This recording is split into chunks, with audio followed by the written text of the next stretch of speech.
अब शिव जी ने सोचा तो बात बिगड़ जाएगी, जा इब्बे दूं इसको वचन, पार्वती भी के याद रखेगी। मांग भाई, क्या मांगता है तू? भस्मासुर बोला कि महाराज जी वचनबद्ध हो जाए, नो ना मांगो।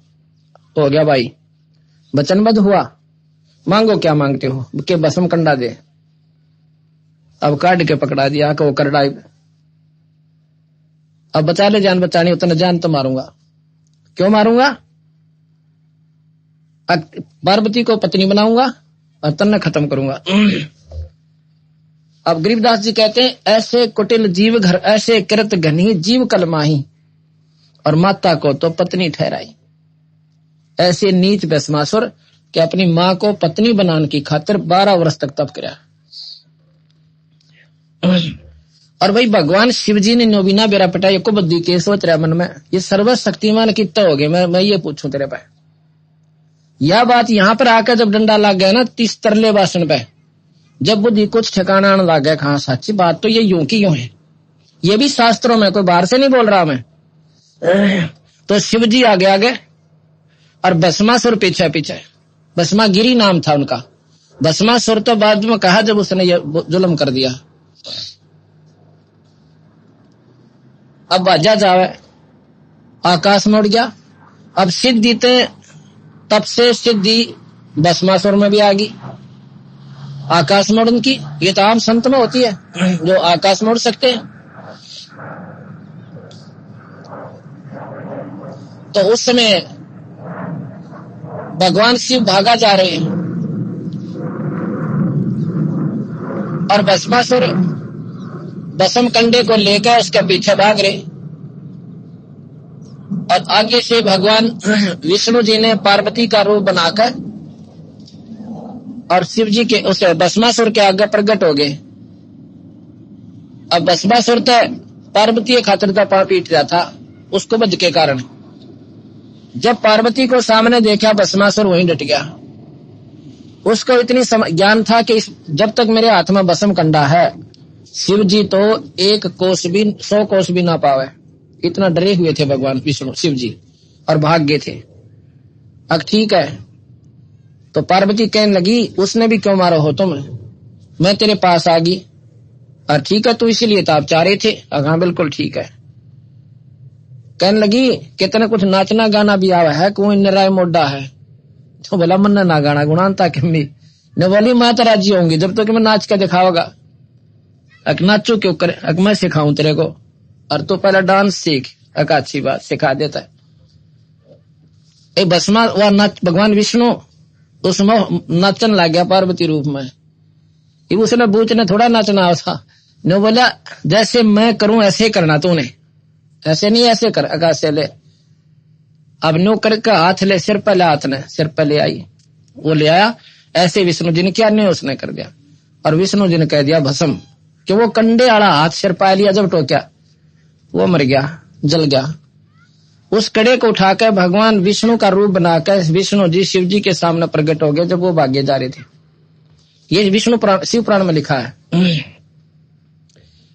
आगे जाकर विष्णु जी कहने लगे भाई डट जा, रुक जाओ एक बार महादेव जी। महादेव जी कहते हैं आप भी भागो भगवान, मेरे पीछे पीछे आ जाओ। क्या हो गया कि भस्मा राक्षस ने मेरे से भस्म कंडा मांग लिया और उसकी नीत में आ गया फर्क, मुझे मारना चाहता है। वो कहने लगा मैं उससे ये भस्म कंडा ले आया, वो तुझे मारा को नहीं। नहीं, उस राक्षस से कौन ले सकता है भस्म कंडा, उसकी तो बदनीति इतनी थी। मैं नहीं मानू महाराज जी, भगवान आप झूठ बोलते हो। अरे नहीं भले पुरुष, ये भस्म कंडा तो पहचान ले। अकना मैं नहीं मानता इस बात ने बोला किसी तरह मानने भी कहा कि मन मेरा यकीन ही नहीं हो रहा कि उससे तो ला कैसे सकते हो।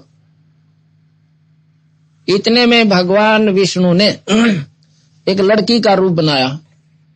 आगे जाके उसका वर्णन भी ना कर सकते यहाँ पर, जो भगवान शिव गेला बनी इस समाज में बताने जोगी भी कोई ना, जो शिव पुराण में लिख रखी। उस लड़की का पीछे भाग लिया, उसके हाथ पकड़ लिए बदनीत करके।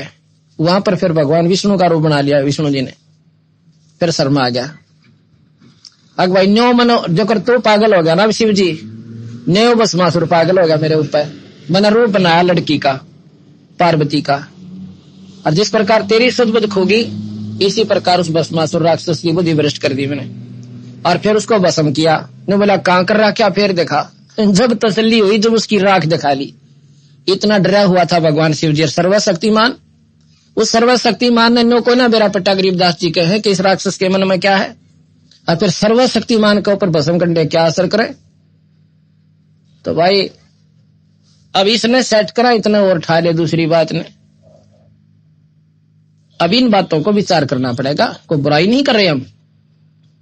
बुराई तो जब हो, आम ने हम अमरूद बतावा, और अमरूद को कोई आम कह, हम आम कह दें, अगी अमरूद है आम नहीं है, तो उसको बुराई तो वो जानेगा दोनों का मेरे आम न बेसरा है, जिसको मालूम कोई ना। फल तो है पर आम ना कह भाई, इसने अमरूद है आम नहीं है। अर्थात ये भी भगवान है पर भाई पूर्ण नहीं है, ये तीन लोक के। अब हम आपको सृष्टि रचना सुनावें।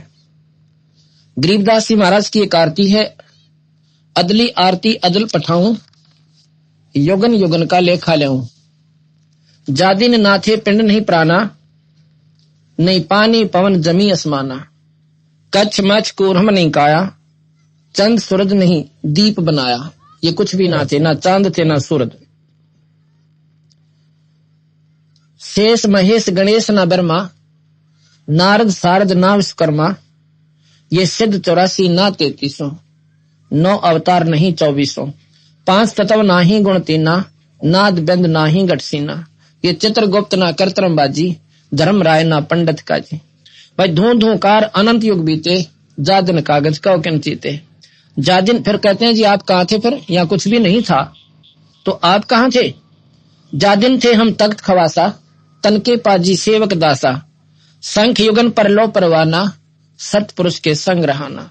दास गरीब कबीर का चेहरा, हमारा सत्यलोक अमरापुर डेरा। हम सत्यलोक में रहते थे और वहीं पर कबीर भगवान पूर्ण परमात्मा वहां रहते हैं।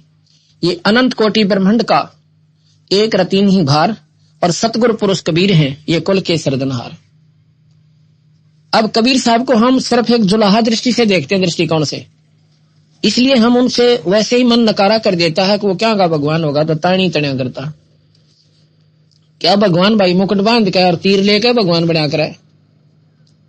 अगर तीरों से भगवान बनता हो और दुनिया को मार काटने से भगवान ही स्वीकार्य हो, तो फिर तो उस भगवान ने भाई, उस भगवान ने तो उड़े बैठे बटन दाबन की हो सकता है, तीरा की हो सकता है कोई नहीं, वो तो 1 मिनट में काम कर दे सबका। तो ये जो इनकी कुछ और पावर हैं, ये हथियारों वाले भगवान जो हैं, ये पुलिस में एक बात समझ लो SP लेवल के, इनकी कार्य क्षेत्र है कि को बकवाद कराओ न गड़ दे, उनको दे रखी है ड्यूटी। जो सामाजिक तत्व असामाजिक तत्व सामाजिक तत्वों को दुखी करते हैं, उन्हें काट के बाहर भगा दे, खत्म कर दे। जैसे फसल को के अंदर झाड़ जंकाड़ पैदा हो जाते हैं तो उनको निकालने की खातिर जमींदार एक विशेष औजार प्रयोग करता है, इसी प्रकार उनकी ड्यूटी है। अब यहां पर है कि पहले कुछ भी नहीं था, केवल सतपुरुष था सतलोक में। सतलोक का मतलब है वो अविनाशी लोक जो कभी नष्ट ना हो, है जो कभी खत्म नहीं होता। गीता जी में भगवान कृष्ण ने, अब गीता जी भी सुनावांगे जब हो रहा है खुलेंगे आपकी, कि गीता जी में कृष्ण जी नहीं बोले, वो सनातन परमात्मा प्रवेश हुआ ज्योत निरंजन है, और उसने या गीता जी कथी, उसका प्रमाण दूंगा आपको इसी गीता जी में, बाहर से नहीं दूंगा। तो गीता जी में भगवान कृष्ण कहते हैं कि जब लोक कल्प का अंत होगा अर्जुन, ये सारे जीव प्रकृति में लीन हो जाएंगे, अर्थात सब खत्म होंगे, ब्रह्मादि के लोक भी नष्ट हो जाएंगे, ब्रह्मा विष्णु शिव नहीं रहेगा, और ना ही स्वर्ग रहेंगे। जो स्वर्ग में निवास करने वाले देवता फिर कहां रहेंगे, जो स्वर्ग ही नहीं रहेगा, और इनके उपासक हंस कहां रहेंगे। और इसी प्रकार गरीबदास जी महाराज कहते हैं महाप्रलय जब होगी, पृथ्वी तत्व को जल तक ग्रासेगा, सारी पृथ्वी पर पानी ही पानी हो जाएगा, पहाड़ भी पानी में दब जाएंगे। 11 सूर्य और सौर मंडल में से आके इस पृथ्वी मंडल को फूक देंगे, जल भी नष्ट, पृथ्वी की राख भी बढ़ा के उठेंगे, और ये वायु में आंधी सी बन जाएगी। इस आंधी को फिर यानी पवन में अग्नि, जल तत्व को पृथ्वी तत्व को जल तत्व, जल तत्व को अग्नि, अग्नि को वायु और वायु को आकाश तत्व अपने अंदर ले लेगा। आकाश को ये ज्योत निरंजन सनातन परमात्मा अपने अंदर समा लेगा। ज्योत निरंजन को पार ब्रह्म भगवान अक्षर पुरुष वो अपने अंदर ले लेगा। अवगत पुरुष, अवगत पुरुष पार ब्रह्म अपने अंदर समा लेगा और यहाँ पर धूंधुकार का डंका बाजेगा। ये सब ब्रह्मांड फूट जाएंगे, खत्म हो जाएंगे, आपस में भेड़ भेड़ कर मरेंगे, खत्म हो जाएंगे और फिर ये जीव महाप्रलय होगी। यहाँ पर एक महाप्रलय दो टाइप की है। एक महाप्रलय में निरंजन का लोक बच जाता है, वो दोबारा कंस्ट्रक्शन इसी ब्रह्मांड की करता है, और एक महाप्रलय में ये सब खत्म हो जाते हैं। और एक तीसरी महाप्रलय होगी जब सबका मतलब 21 ब्रह्मांड है, और तीसरी महाप्रलय जब होती है जब ये अनंत कोटि ब्रह्मांड ये सब नष्ट हो जाते हैं, केवल सतलोक रह जाता है जिसमें पार ब्रह्म भी नष्ट हो जाता है। लेकिन ये स्थिति तो अभी बिना गिनती के योग, बिना गिनती की सृष्टि उलट पुलट हो लेगी जब वो आती है, ये जल्दी आ जाती है। उस समय सतपुरुष थे, सतलोक में बदल लो सृष्टि रचना। अब आपको हम इस ब्रह्मांड की सृष्टि रचना सुना रहे हैं जो कबीर साहब के आधार पे है। तो उसमें महाप्रलय था, ऐसे ही धुंधुकार था, केवल सतलोक में वो अविनाशी परमात्मा सतपुरुष रहता था।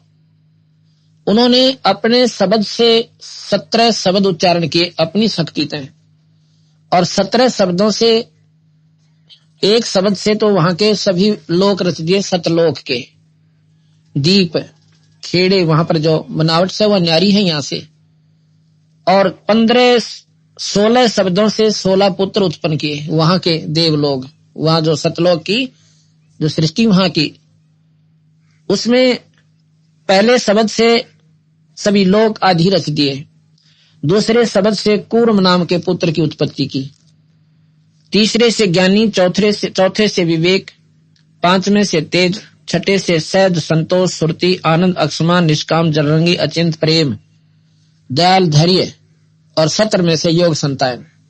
ये इनके पुत्रों के नाम हैं जो सतलोक में होते रहते हैं। इस प्रकार सतपुरुष ने 17 शब्द उच्चारे, जिसमें 16 शब्दों से 16 पुत्र, एक शब्द से सब दीप लोग, मानसरोवर आदि सतलोक में रच दिए। 16 पुत्रों को न्यारे न्यारे लोक देकर उनमें रहने की उनको कहा। उसमें अन्य कंस्ट्रक्शन और करनी थी। उसके लिए अचिंत नाम के अपने पुत्र को, जो 12वें नंबर का है, उसको कहा कि आप सृष्टि रचो, वहां के लोक रचो। उसके लिए उसने अक्षर की उत्पत्ति की। अक्षर ने अपनी 4 अंशों की उत्पत्ति की। 4 अंशों की उत्पत्ति को देखकर अक्षर पुरुष बड़ा प्रसन्न हो गया और वहां पर अमृत सरोवर में जाकर आनंदित हो गया, नींद आ गई। और काफी दिनों तक कोई भी सृष्टि नहीं रचेगी, तो सतपुरुष ने कहा कि सृष्टि, अचिंत को कहा था सृष्टि रचो। अचिंत ने कहा कि अक्षर पुरुष ऐसे उसमें अमृत सरोवर में सो रहा है, उठ नहीं रहा, गहरी नींद रहा है, उसको कौन जगावे, मन मन करा के श्राप दे दे। ऐसा भी डर लग गया ऋषियों तक। लेकिन सतपुरुष ने एक अंडा बनाया शब्द शक्ति थे। उस अंडे को जल में डाला, घना बड़ा अंड था, और वो गड़गड़ाहट करता हुआ जब नीचे जल में प्रवेश हुआ तो उसमें अचिंत के उसके अक्षर पुरुष की आंख खुल गई। अक्षर पुरुष की जब आंख खुली तो एकदम वो जैसे काची नींद उठा ना आदमी, थोड़ा थोड़ा गुस्सा भी मिला हुआ उसमें। उसने जब देखा वो अंडे में वो तेज क्रोध प्रवेश कर गया और वो अंडा फूट गया। अंडे के फूटने में उसमें से एक तेजो में पुरुष निकला, जिसका नाम ज्योत निरंजन रख दिया। तेज प्रकाश था उसके रूप, प्रकाश तेज में शरीर था उसका, यानी उस तेज से उसका दीप्तिमान शरीर हो गया और पुरुष बनकर निकला। उसको ज्योत निरंजन कहा। आकाशवाणी हुई कि अक्षर पुरुष, तुझे जगाने के लिए हमने अंडा भेजा था और अब तुम दोनों के दोनों बाहर आओ। बाहर आए और कहा कि तुम तीनों अचिंत के लोक में रहो, अचिंत, अक्षर पुरुष और ज्योत निरंजन। बाकी 15 पुत्रों को तो न्यारे न्यारे लोग, अचिंत के लोक में ये 3 इकट्ठे हो गए। अब निरंजन ने सोचा और तो सारे भाई अलग अलग रहते, तो हमारे को तीनों को एक में बांध दिया महाराज जी पिताजी ने, मैं तो अपना न्यारा राज करूंगा। तो उसने न्यारा होने की प्रवृत्ति बनाई। 70 युग तप एक किया, 70 युग तप एक किया, 64 युग तप एक किया। प्रथम 70 युग के बदले में उसने क्या मांगा कि मुझे न्यारा लोक दे दो। सतपुरुष परमात्मा पूर्ण ब्रह्म ने प्रसन्न होकर 21 ब्रह्मांड का राज 70 युग के तप के बदले में दे दिया। अगले भाई इनमें तो खूब राजी वाले, और ये 21 ब्रह्मांड सतलोक में ही थे। ये 21 ब्रह्मांड उस सतलोक में ऐसे हैं जैसे बड़े महल में एक माचिस रखी हो, इतनी जगह है, उस इतना बड़ा सतलोक है। अब निरंजन ने सोचा इसमें भाई कि मैं कंस्ट्रक्शन करूं, अपनी न्यारी रचना करूं। वो दूसरी बार 70 युग तप किया तो सतपुरुष ने पूछा भाई क्या मांगा, वो लोक मांगे थे, दे दिए। तो उसने सहजदास को बताया, क्योंकि सतपुरुष ने अपने पुत्र सहजदास को भेजा कि सहजदास मेरे की को पिताजी से कहो कि मुझे इसमें लोक रचना की, सृष्टि रचना की सामग्री दे दे। आकाशवाणी हुई कि कहो इसको कि कूरम के पास, इसके बड़े भाई के पास सृष्टि की रचना की सामग्री रखी है, वो ले आ, पर लेना हाथ जोड़कर। हाथ जोड़कर लेगा तो इसकी सृष्टि बढ़िया चलेगी और कोई अकाल मृत्यु दुर्भिक्ष नहीं होगा। निरंजन ने पता लग गया कि कोरम के पास सृष्टि बड़े भाई दो रैसा चला गया। कोरम से पूछा कि मुझे वो लोक रचन की सृष्टि दे दो, वह रचन सामग्री दो। वो कहने लगा भाई ये तो बहुत कीमती है और पुरुष के पूछे बिना मैं दूं को ना। पिताजी तो पूछूं पहला। ने बोला भले पुरुष है, मैं झूठ बोल रहा हूं तेरे से, मेरे पे यकीन नहीं करते आप। ने बोला यकीन 100 का 100, लेकिन भाई उनका आदेश भी तो है कि मेरे से बूझ लेना या किसी को दो, तो घनी जरूरी चीज से है। तो 2 मिनट बैठ, मैं समाधि लाता हूं और पुरुष के चरणों में नमस्कार करता हूं। जैसे हम टेलीफोन करते हैं कि मैं टेलीफोन पर पूछ लेता हूं, लेकिन संतों का टेलीफोन समाधिस्थ होकर ध्यान मगन होकर उनके चरणों में पहुंच जाना होता है। अब ध्यान समाधि का ऐसा झंझट हो सा मन समाधि लाग गया, 6 महीना में वापस हुआ है। और निरंजन ने बेरा था, ज्योत निरंजन ने कि एक बार समाधि लाग गई मन 6 महीना उल्टा तू अड़ बाट देखे जागा मुंह बाएं। उसने तो ध्यान लगाना चाह, उसका पकड़ कर मुकट और न्यू लाओ मेरी बात सुन, पीछे लगाना समाधि समाधि, मैं झूठ बोलूं, अर्थात ध्यान नहीं लगाने दिया। और जो ही उसने मुकुट हाथ लाया, मुकुट हाथ में आ गया।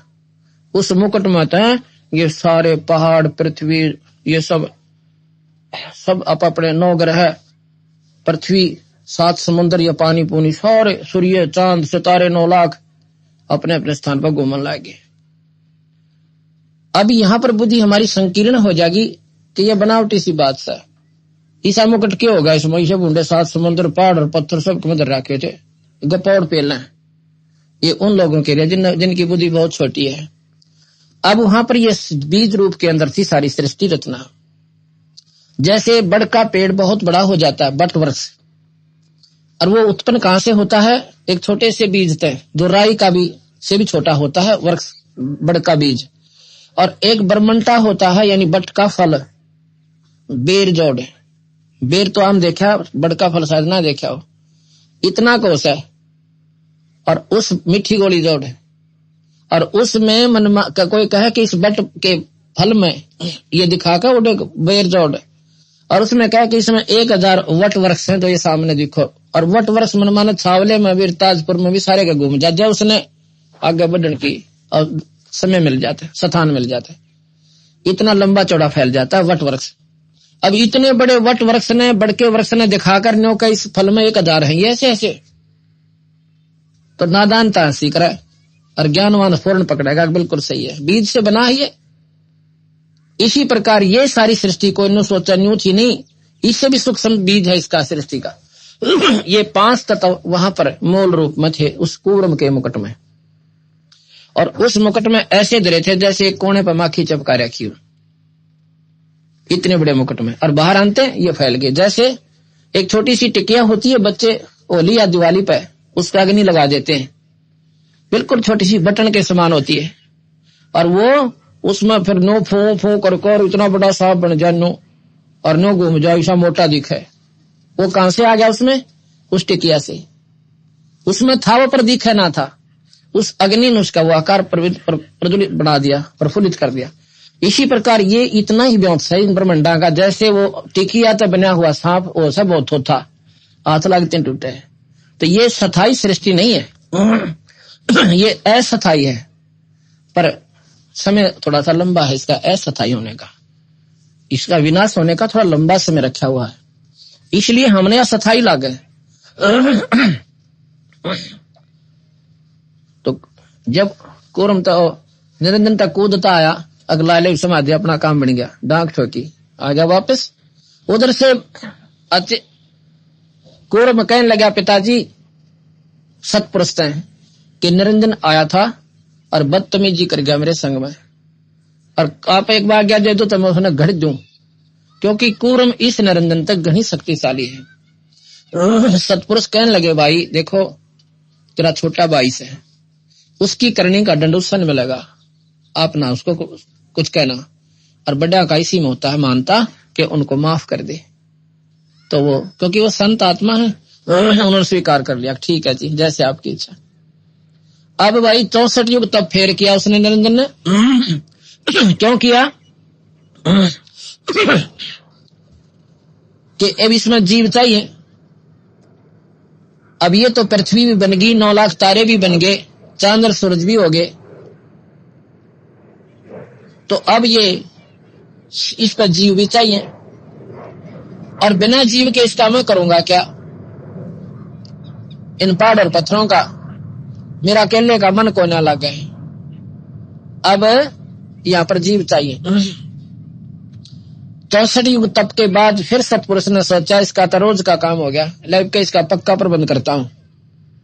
कैसा किया? जैसे बच्चे ने भेजे स्कूल में और पावस नीमे में, और कम तन्यों का हमने तो कार ले दे जब जाऊं कॉलेज में, फलाने का थोड़ा कार में जाता है, या मोटरसाइकिल ले जब जाऊं कॉलेज में।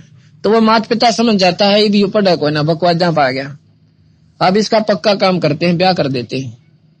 उसने भलो भला के कहेंगे बेटा तो शादी के योग हो गया, शादी कर देते हैं तेरी। अब शादी का नाम पे 1-2 बदलना टैग बालक फिर सभी करती दे दिया करे, फिर ब्याह हो जा। ब्याह हुए पाछा वो अपने नून मिर्च में उलझ जाए, फिर माता पिता का पीछा छूटे। इसी प्रकार सतपुरुष ने इस निरंजन का ब्याह करना चाहा, पर वो ब्याह ऐसा नहीं था जैसा हम करते हैं, उनका ब्याह और तरह का था। उन्होंने एक कन्या बनाई अपनी सबद शक्ति से सतपुरुष ने, जिसका नाम आदि माया अष्टंगी 8 भुजा वाली, जिसको भवानी भी कहते हैं। वो लड़की अपनी सबद शक्ति से बनाई, सुंदर शक्ति,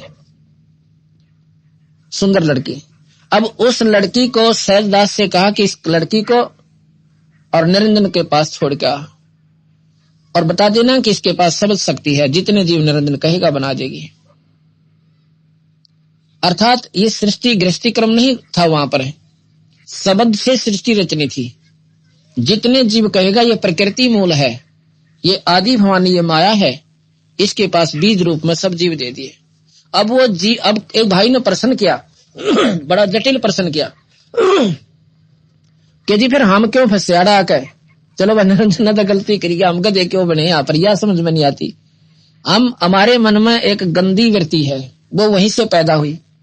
निरंजन करता था तप, और हम देखा करते, सतलोक में थे हम सभी, हम देखते थे उकस उकस नो अकराई तो भाई चाला पाट रहा है, 64-70 युग हो गए कद के मैं उठता न चालता एक तरफ खड़ा से भाई, तो बहुत अच्छी शक्ति दिखे से।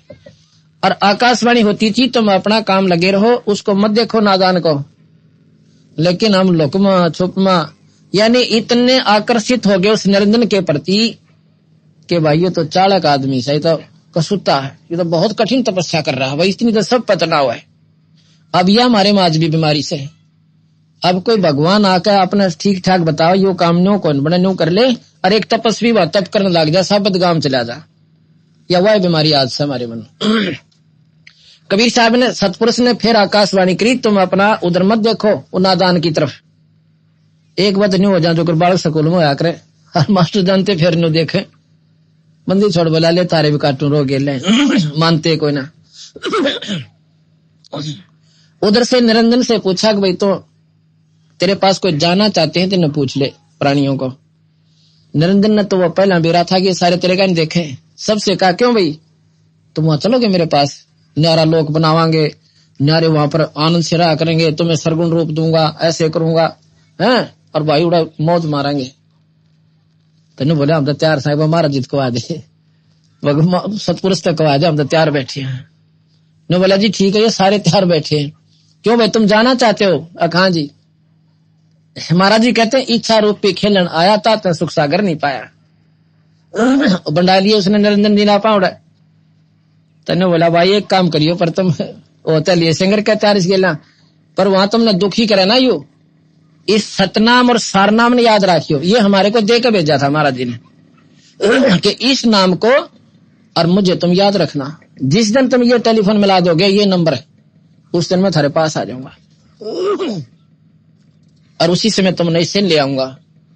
अग्नियों बोला जी पक्का ले, फिर तो हमने दिखता केस है, ये सतनाम और सारनाम महाराज जी कदे नहीं बोलेंगे, बस ठीक है जाओ। तो अब वो बीज रूप में मूल रूप में हमारे को इस माया को दिया, प्रकृति को, आदि माया को, और वो बेददी सतपुरुष के साथ, सतपुरुष ने सहजदास के साथ निरंजन जी के पास, निरंजन जी से कहा सहजदास ने कि ले भाई ये बहन है कन्या और इसके पास सारी शक्ति है, जितने जीव तू कहेगा एक बार शब्द तक कहेगी उतने बना देगी, और ले छोड़ दी उसके पास और हो अपने लोक में ठाटता। ये सतलोक में था ये खेल सारा, अब तक सतलोक में ही चल रहा है ये काम। उसने क्या हुआ, उस लड़की को देखकर निरंजन के मन में खोट पैदा हो गया, नीचता आएगी दुष्कर्म की। अब ये बीमारी है वो मन रूप में आज निरंजन सब में समावेश है। जगह जगह हम देखते हैं बहन बेटियों की इज्जत पर हाथ डला हुआ, ये मन जो है ये निरंजन से। अब जब चला गया सहजदास रह गया एकला, उसी समय उस कन्या की तरफ उसने बुरी दृष्टि की और गंदे कर्म के लिए प्रेरित हुआ। लड़की कहने लगी निरंजन जुल्म ना कराए, तू मेरा भाई और मैं तेरी बहन है, तनिसा जुल्म नहीं करना चाहिए, और मेरे पास सृष्टि मैं रस दूंगी, समझ सकती है मेरे पास, तू मान जा। लेकिन भाई कौन सुने, जब इतनी नीच वृत्ति है इस मन की, तो एक भी ना मान्या। और कति जब दुष्कर्म पर उतारू हो गया और लड़की को ऐसे अपने बाजुओं में पकड़ना चाहा, वह भी तो उससे बाप की बेटी थी, सूक्ष्म रूप बनाया जो ना दिखे, बहुत छोटा, और शरीर के मां निरंजन के पेट में चली गई। उसने बेरा के भागी न जान देना और कोई लोकन का स्थान ना, उसके पेट में प्रवेश करेगी कि यहाँ ठिकाना पा सकती हूँ अपनी इज्जत बचाने की खातिर। वहां से पुकार किया कि हे महाराज जी, हे पिताजी, ऐसे ऐसे निरंजन ने मेरे साथ जुल्म किया और इसने मेरे साथ बदतमीजी की है, अपनी इज्जत की रक्षा के लिए मैंने इसके पेट में शरण पा रखी है, मेरी जान बचाओ। सतपुरुष ने सहजदास भेजा कि भाई जा सुन ले मेरी बात। उस निकम्मे ने 21 ब्रह्मंड समेत यहां तक काट दे, ये सतलोक में रहने के काबिल कोई ना मेरा कयान बिगाड़ेगा। और इस सतलोक में जो ऐसा जुल्म कर देता है उसको श्राप लग जाता है, उसको बीमारी लग जाती है, 1 लाख जीव रोज खाएगा और 1.25 लाख पैदा करेगा और यहां नहीं रह सकता। अब वहां से उस निरंजन को सहजदास ने आकर कबीर साहब का परवाना सुना दिया। अब सुन ले भाई, लड़की पेट तक काट दी, अब तुम दोनों, क्योंकि महाराज ने वचनबद्ध होकर या कन्या तेरे ते दी थी, और भाई इसकी सजा तू ही पाओगा, 1.25 लाख पैदा करेगा, 1 लाख रोज खाओगा, और फिर इनकी सारी व्यवस्था करनी पड़ेगी सबका, और भाई निकल जाए यहाँ से, और दोबारा निरंजन तो इस लोक में नहीं आ सकता। अब वहां से निरंजन 21 ब्रह्मंड समेत और माई समेत नीचे आ गया, सतलोक से 16 शंख कोस की दूरी पे। ये 21वें ब्रह्मंड का आखिरी लोक है, आखिरी ब्रह्मंड है 21वें ब्रह्मंड का, और इसमें आखिरी लोक है पाताल लोक। पाताल लोक सतलोक से 16 शंख कोस की दूरी पे कबीर साहब ने गरीबदास जी ने बताया 16 शंख, लाख, 10 लाख, करोड़, 10 करोड़, अरब, खरब, नील, पद्म, शंख तरफ फिर बदनीत करी। उसने फिर प्रार्थना करी, निरंजन गणा काल पाओगा, ये गंदी सृष्टि मत चला, मेरे पास एक सबद शक्ति है, जितने जीव का मैं बना दूंगी। पर नादान ने, महाराज ने लिखा, कबीर साहब ने, एक नहीं सुनी। तो जबरदस्ती शादी करके 3 बच्चे उत्पन्न किए। बड़े का नाम ब्रह्मा, दूसरे का विष्णु, तीसरे का शिव हुआ। अब ये सृष्टि जुड़न लाग रही, सारे शास्त्र सुचारू होंगे। और फिर नरेंद्र ने याद आई कि बालक सैने होंगे, और भाई फिर सैने हुए पाछे 1 लाख जीव मन खाने, ये मेरे से दुनिया नफरत कराया करेगी। हाहाकार माचे, 1 लाख परिवार रोज रोवे टक्कर मार मार के इस पृथ्वी मंडल पे, आराम बाकी राजी सा जैसे हम कौन मरे ना, हमारे बालक मरे। और वो मर गए, वो कौन से सोच रखा था बेचारा ने, उड़ीसा में के अनर्थ हो गया है, और माँ परिवार बच्चे बहन भाई सारे मर गए, जायदाद गई। ये झूठा सांग ला रखा हमारे कालबली ने। क्या उन्हें सोच रखा था जैसे हम राजी हुए बैठे हैं और जायदाद के ऊपर मरना मांड रखा, लूट ला, खसोट ला, जोड़ ले, धर ले। यह नादानी है कति 100 की 100 हमारे अंदर, या करी किसने? लेकिन फिर नरेंद्र कहने लगा कि माया, अब मैं किसी जीव ने दर्शन नहीं दूंगा आज के बाद। वह बोली, एक बात बताओ कि आप तो निराकार हो जाओगे। निराकार का तात्पर्य है कि मैं ऐसे लोक में जाऊंगा, ना ब्रह्मा आ सका, ना विष्णु आ सका, ना शिव आ सका, इस 21वें ब्रह्मांड के ऐसे लोक में बैठूंगा, और ना माया तू आ सकती। तन्ने बोली, मैं अकेली इतने लंबे चौड़े ब्रह्मांड को क्यों कर चलाऊंगी? वो कहता है कि काम तो करूंगा मैं सारे, तुमको ना तो ब्रह्मा करे, ना विष्णु कर सकता, ना शिव कर सकता। जो करना होगा मैं करूंगा, और बाकी पावर मैं तुझे देता हूं, तू करेगी, पर मेरा हुक्म तुझ में आएगा और तेरा इनमा होगा। जब ये बच्चे सियाने हो, सागर मंथन पर भेज देना।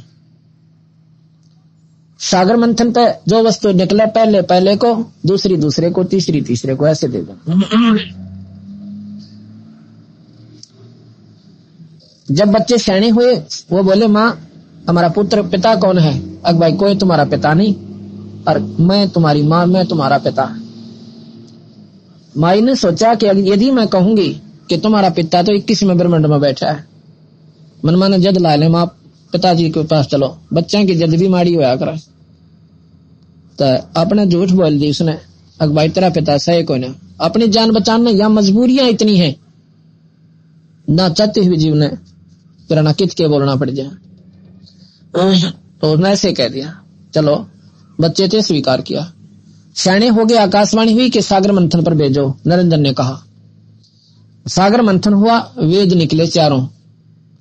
वेद ब्रह्मा ने पढ़े, उसमें पाया कि सृष्टि का रचने वाला कोई निराकार शक्ति है, वो सारे जीवों का पिता है। तो उसने अपनी मां से कहा, मां तू झूठ बोलती थी कि पिता कोई नहीं मारा, इसमें लिख रखा वेदों में। ने बोली, भाई वो तुम्हें दर्शन तो देखो ना, लिख रखा है, अगर योग विधि लिख रखी, पाऊंगा दर्शन, नहीं हो सकती। 4 युग तक ब्रह्मा ने समाधि लगाई, कुछ नहीं पाया, और कह के गा था कि दर्शन करके आऊंगा, ना चाहूंगा कोई नहीं। तो ठीक से 4 युग के बाद आकाशवाणी नरेंद्र की होती है कि माया, वो जेठा बेटा कहाँ गया, सृष्टि क्यों नहीं रच रही? उसने बताया, वो तो समाधि लाए बैठा है, नो कह मैं पता न ढूंढूंगा, उसको कह दे मैं दर्शन कोई ना दू, और उसको ला उठा के। तो माया ने क्या किया, एक लड़की और बनाई जिसका नाम गायत्री रखा कि बेटी जा अपने भाई ने बुला के ला, और ऐसे ऐसे चरण छू देना जब वो उठेगा। गायत्री ने चरण छू दिए, ब्रह्मा की समाधि टूट गई। ब्रह्मा श्राप देने लगा कि उल्टा तू कौन है और कैसे तू मेरे तप भंग करने के लिए क्यों आई? कहने लगी, श्राप बाद में देना, मेरी बात सुन ले, मां ने भेजी हूं और ऐसे ऐसे आपने सृष्टि रचनी है, आप बिना काम अधूरा है। कहता मैं चलता पढ़ूं, पर तो मां के सामने वचनबद्ध हो गया था। उस समय तांडी पाग्या ने बोला, जब आऊंगा दर्शन हो गया तो आऊंगा, ना कति नहीं आऊं, हरी भोरी मुश्किल करके ऊपर जा। तो वह बोली, उन्होंने बोला तो मेरी गवाही दे दी, मैं जब चालू। तो बोली, मैं क्यों तेरी झूठी गवाही दूं? तो यहां पर ऐसी शर्त रखी उस लड़की ने, या बताने जोगी भी कोई ना। ब्रह्मा ने स्वीकार की। फिर वो कहती है, मैं एक और लड़की बनाती हूं, अपना एक गवाह और चाहिए। उसने एक पौपवती नाम की कन्या अपनी समझ शक्ति से बना दी। उस लड़की से कहा कि आप हमारी गवाही दे देना कि ब्रह्मा को पिता के दर्शन हो गए निरंजन के। वह बोली मैं क्यों दूं झूठी गवाही।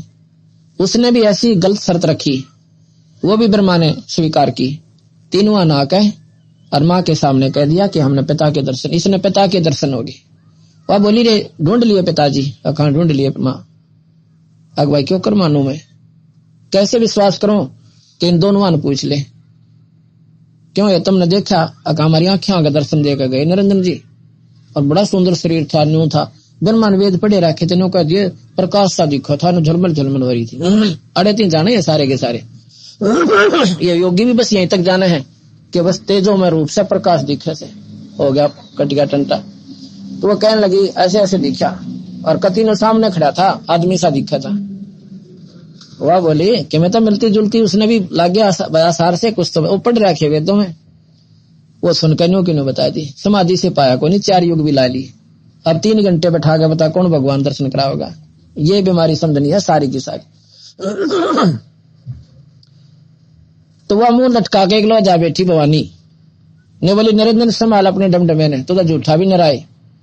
वो बोली कैसे कि मुझे कहता है मैं दर्शन ना दूं, अरे इनको दर्शन दे दिए तने है। एक तो दोगला हो गया। हर संभाला अपने काम ने बोले आकाशवाणी हुई कि झूठ बोला तीनों के तीनों, और मन ने कोई ना दर्शन दिए। अब आई वाला ठी लेकर ब्रह्मा वो तीनों कर लिए लाइन में, टेढ़ो खड़े हो तुम, क्या कह रहे थे, तुमने दर्शन हुए और मुझे आकाशवाणी हुई है तुमने कोई दर्शन नहीं हुई। अब तीनों हंसन लागे। मैं तो मानू को था ना भी मैं आऊं क्यों कर, सारा लेकर आया था। शराप दे दिया ब्रह्मा को, कहने लगा निकम्मे तेरी जग में पूजा नहीं होगी। और गायत्री को शराप दे दिया कि तू गऊ बनेगी और तेरे तू जो है ना तेरे सांडपति होंगे कई कई। पोपवती को शराप दे दिया कि तू गंदी बूटी, गंदे स्थान पर उत्पन्न होने वाली गंदी बूटी की जो नहीं पाओगी, भाग यहां से। ब्रह्मा तो बेहोश हो गया और गायत्री जुन्नी छोट गई और आकर के गौ की रूप जो धारण कर ली। ऐसे पोपवती ने अब क्यों हो गया, क्योंकि तेरी जग में पूजा नहीं होगी और तेरे जितने भी अनुयायी होंगे तेरे जैसे ठग होंगे, दुनिया ने ठग ठग का झूठी बात बनाया करेंगे, शास्त्रों का असली ज्ञान दें को ना और अपनी रोजी रोटी बनाओगे। ब्रह्मा इस बात को सुनकर बेहोश हो जाता है। कहते हैं विष्णु ना का सहारा दिया, भाई तू चिंता ना कर मैं तेरे साथ हूं। तो इतने में आकाशवाणी निरंजन ने की के आदि माया तने गलती करी, तने श्राप नहीं देना था इनको, अब तुझे मैं श्राप देता हूं। क्या श्राप देता हूं कि द्वापर युग में तो द्रौपदी बनेगी, तेरे 5 पति होंगे। ये कबीर साहब की वाणी सुना रहा हूं आपको, जिसने ABC गिना दिया ताना दाना शास्त्रों का। माया बोली निरंजन तेरी मौज से तेरे बस आगे कुछ भी कर ले कि मैं करूं हूं, जब तू कर नहीं देता ये बिना धमकाए बालक मानने क्यों करे। अभी नौट झूठ बोल दी, इसको स्वीकार कैसे करूं मैं। ठीक है तेरी मौज। कुछ दिनों के बाद अब माया बोली विष्णु ने कि भाई बेटा उरे ना तू कहा मां कि अब तुम भी ढूंढ ले अपने पिता ने, कदे फिर बीच में समाधि लाला बैठो सृष्टि कर्म ने भंग डालो। अच्छा माता जी।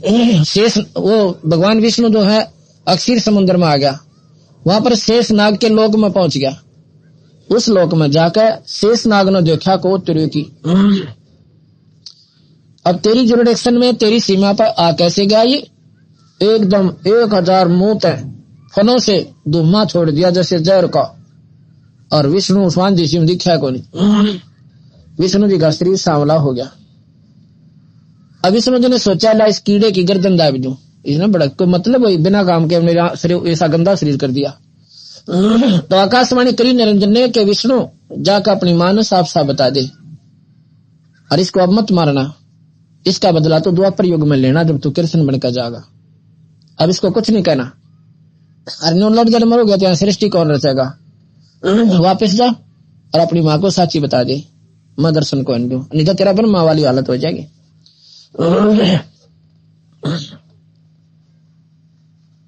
अब विष्णु जी आकर अपनी मां के चरणों में 8 भुजा वाली के जगदम्बिका के चरणों में पड़ कहने बोला मां मुझे पिता के दर्शन नहीं हुए और ना ही हो रहे हैं, ठीक है बेटा, तू सत्यवादी होगा, तूने साची बोली है, तेरी जग में पूजा होगी, सृष्टि पालन का काम मैं तुझे देती हूँ।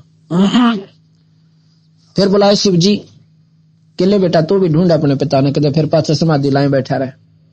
वो कहने लगा, माँ जब मेरे 2 भाइयों को नहीं मिले पिताजी, तो मैं तो कोशिश को नहीं करता, मुझे एक वरदान दे दे माता कि मैं मरूं कौन है।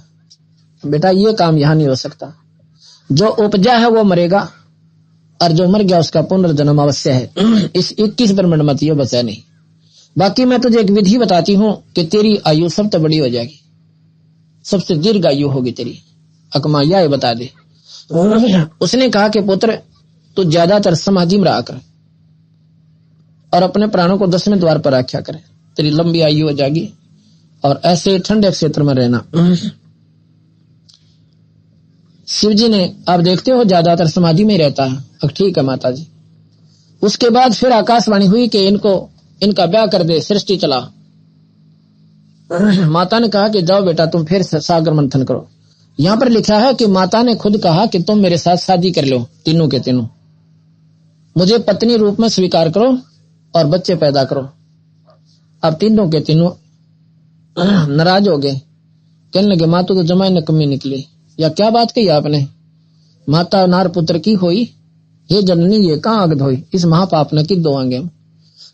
तो वहां पर कहते हैं वह माया अपना बदल गई सारे खेलना ने, बोली बेटा मैं तो मासी करूं थी ना थारी गेला, अब देखोगे थारे में कितना गुण और ज्ञान है। अच्छा बेटा तुम ऐसे करो, सागर मंथन करो।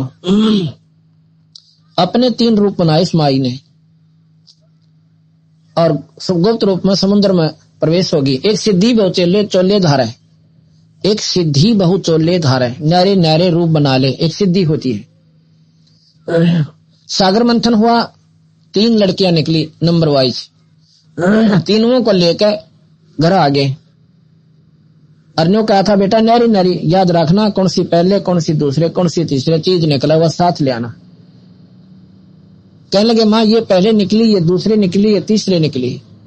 बड़ी का नाम सावित्री, ब्रह्मा से ब्याह कर दिया।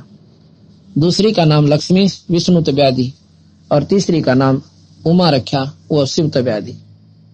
अब बेटा तुम अपना घर बसाओ। अब यहां से इस मृत लोक की सृष्टि शुरू होती है। अक्षर पुरुष एक पेड़ है, निरंजन वा की डार, और तीनों देवा शाखा है, ये 5 रूप संसार। अब सुर और असुर इन्हीं से उत्पन्न हुए। निकम्मा बालक हो गया वो राक्षस कहलाया, और जो अच्छे निकले उनको देव कहा।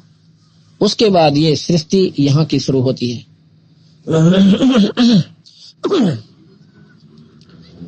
अब यहाँ पर गरीबदास महाराज की वाणी सुनाता हूं आपको। 21 ब्रह्मांड को लेकर चला। अब गलती तो आदमी कर दे से एक बार, फिर पाछा बहुत पछतावा से। अब इसने सोचा चाड़ा पाट गया, अब किसी प्रकार माफी मांग लूं, लेकिन माफी दे कौन। रास्ते में जब आ रहा था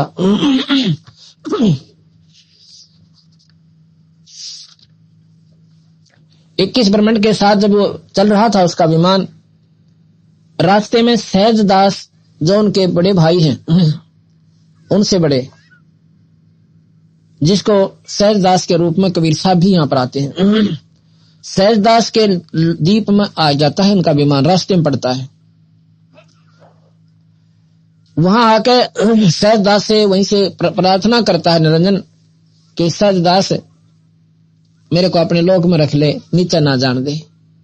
ने बोला भाई देख भगवान पिताजी का आदेश है और भाई इसको मैं कैसे मोड़ सकता हूं। उसका मन राज्य करता है, कदे नाराज ना हो जाए, क्यों पहले बहुत काली मान रहा से, इसको ठेस ना पहुंचे। ने बोला भाई मैं एक बार पिताजी तो पूछ लेता हूं। उन बच्चों को आराम से बैठे, आराम से बैठो कि मैं पिताजी से पूछ लेता हूं और फिर तेरे जहाज न रोक लूंगा। उन्हें सोची मैं अपने सिर पे कह लूं, पिताजी कह देंगे तेरा रुक जाएगा मरने के भीड़ों से यहाँ पे। ने बोला मैं अपनी समाधि लाकर सतपुरुष के पास पहुंचा और पूछा महाराज जी, और निरंजन फिर प्रार्थना करे से आप बताओ कहाँ रखो उसने। ने बोला उसने यहाँ से कति निकाल दे और खबरदार जब उसको यहाँ रखा था 3 तलाक उसको नहीं रखना यहाँ पे। और नीचे मृत इसमें विषय विकारों के लोक में भेज दे। इसको विषय लोक कहते हैं। आज रामायणी गरीबदास जी महाराज की ग्रंथ साहिब की वाणी 690 पृष्ठ पे है।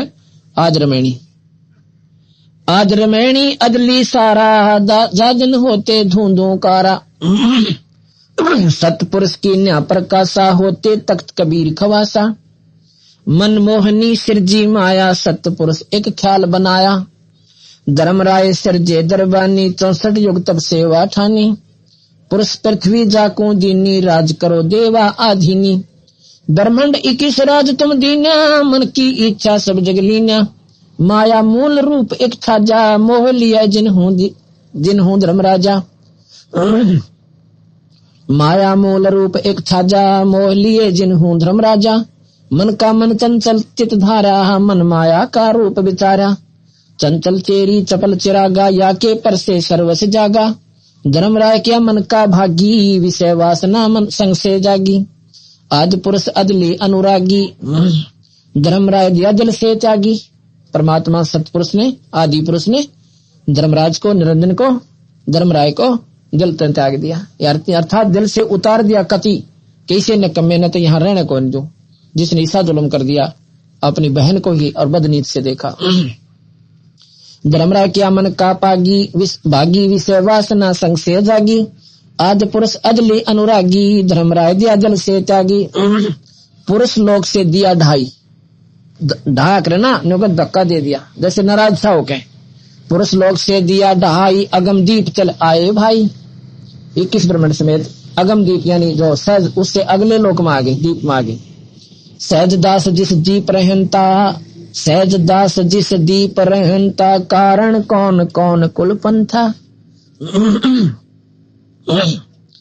अब वहां से आवाज करी ना जब उसने कि भाई सहज दास मुझे यहाँ रोक ले। सहज दास बावला सा बन के भाई कौन है तू के बात सा ज्ञान तो सारा था उन्हें धर्म पुरुष लोग ते दिया ढाई अगम दीप चल आए भाई सहज दास जिस दीप रहनता कारण कौन कौन कुल पंथा। धर्मराय बोले दरबानी सुनो सहज दास ब्रह्म ज्ञानी 64 जुग हम सेवा कीनी पुरुष पृथ्वी हमको दीनी चंचल रूप भया मन बोरा मन मोहनी ठगिया घोरा। मेरा मन चंचल रूप बन गया और भाई मैं नादानी कर गया और उसकी सजा मुझे ऐसी भयंकर मिल गई अब मैंने बचा ले तुम। सतपुरुष के नामन भाए पुरुष लोक से हम चल आए क्योंकि सतपुरुष के मन में नहीं रहे हम नहीं भाए और इसलिए उस सतलोक ने मुझे निकाल दिया। अगर दीप सुनत बड़ भागी सहज दास में तो मन पागी बोले सहज दास दिलदानी हम तो चाकर सद सैदानी सतपुरुष से अर्ध गुजारूं जब तुम्हारा बीमान उतारूं। सहज दास ने बोला भाई पहले सतपुरुष से पूछूं प्रार्थना करो और पिताजी कहे तो यार रुकने दो ना को ना रुकने दो नहीं तो मेरे से भी नाराज हो जाएंगे। सहजदास को किया पियाना सतलोक लिया परवाना। अब समाधि लाकर और सहजदास पिताजी के लोग सतलोक में पहुंच गए अपने दीप से उस लोक में पहुंच गए और वहां प्रार्थना करते हैं। सतपुरुष साहेब सरबंगी अवगत अतली अतल अभंगी धर्मराय तुमरा दरबानी अगर दीप चल गए प्राणी कौन हुक्म करी अर्ज आवाजा कहाँ पठाऊं उस धर्मराजा ने बोला जी और धर्मराज फिर प्रार्थना करा धर्मराय और आप कहो बताओ कित भेजूं। हो सकता है उसने भी नहीं सोची महाराज जी फिर पुनर्विचार कर लें सतपुरुष इसने कम्मे की गलती पे लेकिन बंदी छोड़ने बेरा था कि यूं यहाँ रह गया ना और को बाड़े करेगा। ने बोला भाई आवाज अदली एक साचा विषय लोक जा तीनों वाचा तीनों बात से तीनों मन कर्म वचन तय कति नहीं भाई 1% भी गुंजाइश नहीं उसके बारे में दोबारा अर्ज मत कर दिए। वही आवाज अदली एक साचा विषय लोक जा तीनों वाचा सहज विमान चले अधिकाई छिन में अग्रदीप चल आई। सहजदास वापस आ गया अपने लोक में आकर हुक्म सुना दिया कि भाई मेरे बस का कोई ना और यहाँ तो तू निकल जा। पिताजी कति करड़े नाराज हो रहे से और भाई जमा नहीं सुनते तेरे बारे में। धर्मराय बोल चले विमान ना मान सरोवर आए। हाँ सहजदास चले अधिकाई छिन में अग्रदीप चल आई हम तो अर्ज करी अनुरागी ही तुम विषय लोक जाओ बड़भागी, के भाई वापस जाओ अपना विषय लोक में बड़भागी, मैं मन मत ना टोके दोबारा, साहब कर दे नाराज हो रहे से और मन भी खतरा हो जाएगा।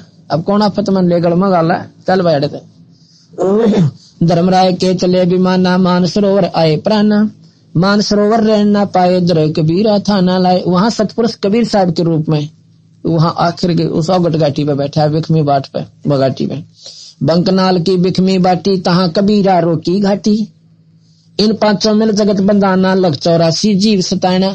ओए होए, इन पांचा ने मिलकर जगत बांध रखा। कौन? ब्रह्मा विष्णु महेश्वर माया धर्मराय का राज बिठाया। निरंजन का ब्रह्मा विष्णु महेश नरेश माई ने इस निरंजन के राज का यहाँ पर चमटा गाड़ रखा है। इन पांचों मिल जगत बंधाना लग 84 जीव सताना, कुत्ते गधे सुअर और यहाँ के राज्य ई गोले पड़न लाग जा, सारे के सिर फूटे। बता के रहम से हमारे ऊपर भाज के कि कौन पकड़ गया तो पकड़ गया, ना इसे कटा के उठे चक्कर आ जाए, और बारिश हो जाए तो भिजो, परले आगे मरो सारे के सारे, क्या मरते कोई ना परले, इसी बूंदी फ्लड आती है। और भाई एक्सीडेंट बस तो बस टकराओ मर जाओ के 8 से 1 लाख रोज पूरे करने लग 84 में जीव सताना, कुत्ते टांग टूटे, खाज लागे, कड़ में जख्म हो जा, सिर में जख्म हो जा, कीड़े पड़ जाए, टक्कर मार तांडा पागल हो जा, फिर उन लठा मारे। ये जीव ये वो पहले मनुष्य शरीर में भी था, अब ये जीव ये हालत करा किस ज्योत निरंजन ने मारी। पर यह समझ में आने वाली बात सजे आ जा तो बेड़ा पार से भाई, इधर मुंह भी ना करना जी करे इंसान का, अरड़ किले बनावा, महल बनावा, कोठी पर कोठी बनावा, क्या की खातिर और सांध ने पता लगा हो उसका तो हार्ट अटैक वगैरह गया भाई। अब बांध ले गया गेठड़ी, कर्म खोटे कर चला, कुत्ता बनकर कोठी की थाम बैठा बार लगा ना आके, अब दर ले सर पर उसको ठीक ने रुसमाया ने। ये बात समझ में नहीं आती, यहाँ पाछड़ छुटकारा जीवता है। यो खोखापुर की झूठी बाजी, बिस्त बैकुंठ तगासी साजी। ये खोखापुर 21 ब्रह्मंड कति नकली कति झूठे और 100 के 100 बेकार। आज मैं कितना सुंदर शरीर प्राप्त, 12 बच्चे और कार कोठी और ई मर जाऊं। बता कि खोखापुर होया क्यों आयो, बता इसमें है क्या हमारे पास ये सौदा। यो खोखापुर झूठी बाजी, बिस्त बैकुंठ दगासी साजी। हमने स्वर्ग से ना था और स्वर्ग से ऊपर नहीं जाने थे, और स्वर्ग में क्या है कि सबसे बड़ा धोखा इस जीव की गेला। यहाँ पुण्य इकट्ठे करे, स्वर्ग में जावा आई, ओहो मौज मोगी, और वहां कहीं ला बेटा कितने ले रहा से अड़ा जमा करा दे सारे। या कमाई संतों की, जैसे होटल में चला गया 10,000 रुपये लेकर, वो कहेंगे 10,000 तो 5,000 तो पहला जमा करा, और बाकी फिर ऑर्डर देना था कितने दिन रहना चाहता है यहाँ पे। और जब वो 5,000 खत्म होना हो गया ना, 5,000 और जमा करा, अरे मांग जो मांगे वही मिलेगा सारा ठाट काट। तो ये स्वर्ग है, वो पुण्य जानते हैं जमा करा लेंगे उस स्वर्ग में, और उसकी पूंजी के आधार पर उसका जीवन निर्धारित कर देंगे कि इतने दिन रहेगा यहाँ पे, और तेरी मर्जी कुछ भी खा, लेकिन वो सीमित डाइट है वहां की। इस डाइट के आधार पर खावेगा तो इतने दिन रहेगा, और अधिक खाएगा तो जल्दी छुट्टी हो गया। मौज मार, वहां पर सबसे गंदे से गंदे कर्म स्वर्ग में, अप्सराएं नाचे, वहां पर मदिरा पीवे और सारा दिन बकवाद बावे, उन देवता स्वर्ग कहते हैं। और पुण्य खत्म हुए ना, पकड़ कर टीटवी, देव शरीर समाप्त, नरक में ठोक दिया, नरक भोग, क्यों पाप भी गिला बने। जैसे कर्म प्राणी करेगा, यहाँ पर दोनों भोगे हैं, पुण्य के लिए तो स्वर्ग धोखा और पाप के लिए नरक ओखा, और फिर 84 का गेड़ा यू भी नहीं बचता, कोई ना सोचते यो भी कट जा। यो भी एक ऐसे कर्म निर्धारित करा के उस निरंजन के हाथ में से यो सारा सौदा, उसका कानून घर काड़े कुछ भी बनावे कि भाई 84 भी एक बार जरूर काटनी पड़ेगी, और फिर मनुष्य शरीर बनेगा। अब बंदी छोड़कर इसे बुंडे को क्रम में, अरिशे भगवान मान रहे तुम ज्योत निरंजन को। कबीर साहब कहते हैं, जो यम को करता भाख है और तज सुधा यम विष के चाक है। जो इस काल निरंजन ने ज्योत निरंजन ने भी भगवान मानते हैं, वो तो अमृत छोड़कर जहर खा रहे। ये प्रमाण दिया कबीर साहब ने और गरीबदास जी ने। ये खोखापुर झूठी बाजी, बिस्त बैकुंठ दगासी साजी, कृत्रिम जीव बुलाने भाई, निज घर की तो खबर ना पाई। अपना निज घर है सतलोक, जहां पर आप जाओगे आप एक सुंदर शरीर होगा, फिर मरे को नहीं। अब यहाँ कोई मरना नहीं चाहता और सब न मरना, एक के दोनों हाथ कट रहे और वो भी पैरों तक काम ले रोटी खानकार सारा, वो भी मरना नहीं चाहता। एक कोड लाग रहा तड़फ है, एक हाथ भी कोई ना, वो भी नो जीवन की आस है। ऐसी क्यों हमारे साथ है भाई? क्योंकि हम ऐसे लोग से आए हैं जहां जीव मरते को ना, और वह कसकब भी है हमारे अंदर।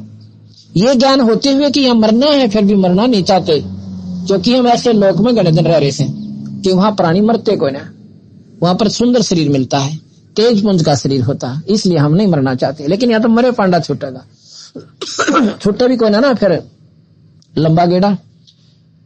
कृत्रिम जीव हमारा ये स्वरूप नहीं है। आज मनुष्य कल गधे बना देगा, वो कृत्रिम बनावटी हो गए। कृत्रिम जीव बुलाने भाई, निज घर की तो खबर ना पाई। 1.25 लाख उपजय नित हंसा, 1.25 लाख उपजय नित हंसा, और 1 लाख विनसे नित अंसा। 1 लाख रोज खावे, 1.25 लाख पैदा करे। अब ये और समस्या क्यों? बुद्धि हमारी इतनी मोटी हो रही है, या समझ में नहीं आती। न्यो कहेंगे खावे क्या न, शरीर तो यहाँ रह गया बता, और जीव अमर बताते हैं, ये भी नहीं जच रही बात। एक भाई प्रश्न किया हमारे से, उन्हीं के उत्तर बताता हूं। अब ये खोखा है, इसके अंदर सूक्ष्म शरीर, कारण शरीर, कवल्य शरीर, महाकारण शरीर, और फिर जीवात्मा बंद कर रखी और आत्मा, और इसका जीव बनाया। उस सूक्ष्म शरीर को इसमें अपनी कारीगरी तय माँ के पेट में हमारा शरीर बनवाया, और इसके द्वारा गंदे से गंदे व्यसन निरंजन करता है ये मन रूप में। इसने चटपटी तो सब्जी चाहिए, और दारू और मुर्गा खावे, और बीड़ी पीवे, सुल्फा खींचे, और गंदी दृष्टि रखे, व्यसन करे, विलास करे, और उसके द्वारा जो वासना होती है उस वासना को इस सपन शरीर द्वारा और सूक्ष्म शरीर के ऊपर लेप कर ले है। और ये शरीर तो खोखा अमरोहा, इसने तो बाईवान मर जाता है, और उस सूक्ष्म शरीर में ले जाकर 1 लाख जीवों को तपस्या के ऊपर गर्म करे। इतना गर्म करता है कि वो प्राणी बेहोश हो जाते हैं वहां पे, 1 लाख प्राणी। और फिर उनके ऊपर जो जमी हुई वह गंदी वासना और बहुत बारीक होती है, महक जिसने कहे, और इतनी गर्म करता है कि तोबा। मरता नहीं जीव, अमर तो जरूर है, पर गधा बन गया, कुत्ता बन गया, वहां दुख पा रहा है कि अमर होया फिर यो। तो वो वासना जब निकल जाती है ऑटोमेटिक ऐसी झटका देता है सिद्धि से, और सब जीव ब्रह्मांड मां का होते हुए ठंडे हो जाते हैं। और उन जब सो दिया, जब लाइन में खड़े होते हैं धर्मराज का आज्ञा लेखा जोखा कराने के लिए। एक भगत के सिर में चोट लगी, हेड इंजरी होगी, 1 महीने में सर्दी में आई। दूसरे ने भी ना बेरा तेरे गिल के हुआ था। उन्होंने बताया कि तू ऐसे ऐसे बस में जा था, स्कूटर पर था, बस गेला टक्कर हो गई थी तेरी, और तेरा सिर फूट गया था। उसने फिर हाथ ला के देखा, वो टाके टूके लाए जो बराबर, मेरा तो कुछ भी याद कर। इसी प्रकार जब तपस्या पे इसको इतना गर्म कर दे, इसने नोना बेरा में पाछा किया था, हमें किसी को याद नहीं हम क्या थे और कहां जाएंगे। ये सारा खेल इस काल भगवान निरंजन का है। अब पुराण में आप सुन रहे थे, उस काल में प्रेरणादि विष्णु के सृष्टि रच मानते हैं सारे शास्त्र, काल है पर काल का नाम मेरा। और गीता जी में स्वयं वो निरंजन उस कृष्ण जी में प्रवेश होकर अपना रूप भी दिखावा है। फिर बिना समझ में आई और कहता मैं महाकाल हूं और सब न खाऊंगा। गीता जी साहब कहने लग रही, अर्जुन डर गया। फिर कल आपको गीता जी भी सुनाएंगे। 1.25 लाख उपजे नित हंसा, 1 लाख विनसे नित अंसा। उत्पत्ति खपती या प्रलय फेरी, हर्ष शोक जो राजम जेरी। 5 तत्व प्रलय माही, सतगुण रजगुण तम गुण झाई। सतगुण विष्णु, रजगुण ब्रह्मा और तम गुण शिव, ये भी नौके प्रलय में से 5 तत्व भी और 3 गुण भी नाशवान से, ये भी नष्ट होंगे। और यही गीता जी में कल सुनाऊंगा आपने, उसमें भी ये कह रखा है कि ये रजगुण तम गुण सदगुण सब नाश में हो जाएंगे, नाश होंगे। 8वां अंग मिली है माया, पिंड ब्रह्मंड ये सकल भरमाया। या मैं सुरत शब्द की डोरी, पिंड ब्रह्मंड लगी है खोरी। इसमें तो भाई सुरत और शब्द और सतनाम का ऊपर या सुरत और शब्द, यानी हमारा उस शब्द से संपर्क हो है, सार नाम से सार शब्द से, तो तब पीछा छूटे ना, और कोई रास्ता नहीं यहाँ से बचने का। श्वासा पारस मन गए राखो, खोल कपाट अमीर चाखो। एक